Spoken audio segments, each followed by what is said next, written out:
Get to our top story this morning. U.S. President Donald Trump visiting the construction site over at the Fed's Washington headquarters. Trump has publicly criticized Fed Chair Jay Powell for spending too much for the overhaul of the headquarters, which brings us to our big number today, which is 2.5, as in billion, as in dollars, which is the official cost of the renovation. But President Trump claiming that the cost has now ballooned to $3.1 billion, a number that Powell publicly disagreed with. Here is a clip of their exchange a little earlier on. So we're taking a look, and it looks like it's about $3.1 billion. It went up a little bit, or a lot. So the 2.7 is now 3.1. I'm not aware of that. Yeah, it just came out. Yeah, I haven't heard that from anybody at the Fed. Yeah, it just came out. Our notes had it about 3.1 as well. 3.1. 3.2. This came from us? Yes. I don't know who does that. You're including the Martin renovation. You just added. Our entire capital. Yeah, you just added in a third building. Is what that is. That's a third building, Well, including no, the but Martin building. it's a building that's being built. No, it was built 5 years ago. We finished Martin 5 years ago. It's part of the overall work. So kind of an awkward moment there for Trump and Powell, where they publicly disputed or disagreed about the cost of the renovation at the Fed's headquarters so far. Earlier this month, Trump suggested the cost overruns could be a fireable offense for Powell, but he has since backed off from that threat. Here is what Trump said when asked by reporters if there's pressure on Powell to resign. No, there's no pressure. No. We want to have, his term comes up soon. I think he's going to do the right thing. Everybody knows what the right thing is. Even people that believed in, the higher rates, they're all on board. They all want to see the interest rates come down. It's very important. No pressure. I mean, Mr. President, I think you're doing everything you can to pressure, of course, the Fed chair to cut rates. And, of course, this idea of forcing him to resign. I mean, he's basically pulling a doge on the Federal Reserve, Marty. So I think this is yet another trial balloon, isn't it? To see how the market would react to this idea of making him quit or Powell resigning, really hurting the idea of Fed independence. Yeah, I got to say, Chery, that, what we just witnessed, that is rare. It's rare for a president to go down to Fed headquarters for any sort of reason. Not just looking at a construction site, right? The last time that happened was, I think George W. Bush was down at the Fed to swear in Ben Bernanke. That's one thing, right? But that exchange was really extraordinary, right? The president says 3.1, Powell sitting there shaking his head, and, the president pulls out a piece of paper and says, look, it says right here, 3.1.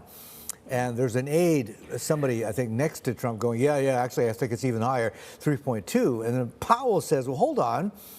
You're including a third building in there, the Martin building, which was completed 5 years ago. I'm not sure whether we heard that part of the exchange or not.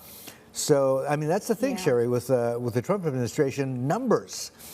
They can be, a little bit flexible with numbers, I think would be a good way to think about it. Yeah, flexible with numbers. And does it really matter, 2.5 billion, 3.1 billion?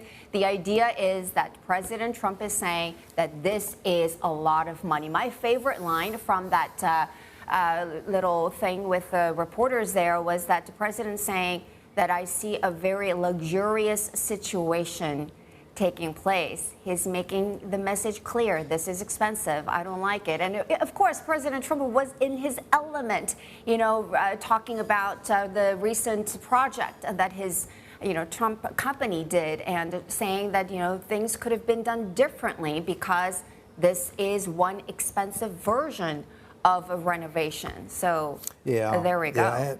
Yeah, and I think the whole point is, right, the numbers that the Trump administration are throwing around suggest that this renovation project is about $700 million over budget. And the whole point of this exercise is potentially, and there are allegations of fraud as well, right? The whole point of the exercise is to look for a reason to fire Powell for cause, right?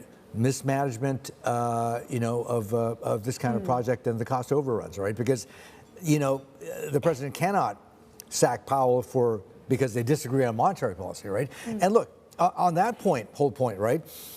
Trump wants Powell to take rates down to 1%. I was just taking a look at some financial conditions indicators from, among other places, the Chicago Fed, also Goldman Sachs, and they show that financial conditions in the United States are at the loosest they've been in about 3 years, from just before the Fed started their rate hiking cycle, right? So you could make an argument that even though the Fed likes to publicly say that monetary policy is a little bit restrictive right now, it may not be restrictive at all, which would argue against rates going down to 1%, or for that matter, even the Fed continuing to cut at all. Exactly. And what the president kept on saying in this event was that we're the hottest country and we're booming. The economy in the United States is booming, but all we need is a rate cut to even make it even better. So there is, obviously, this is something that you've been pointing out, that it just doesn't really make a lot of sense at the moment.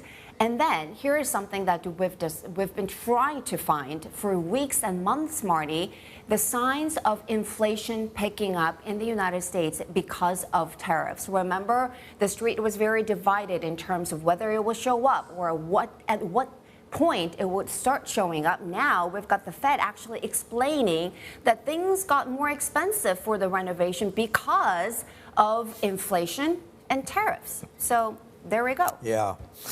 Materials costs, right? That's tariffs, and also labor costs, which could be sort of a secondary effect of tariffs. Anyway, okay, we're going to take a quick break. We talked about the Fed and its renovation enough, and I mean, to be honest, look, who hasn't done a renovation before where it didn't go over budget and also over cost?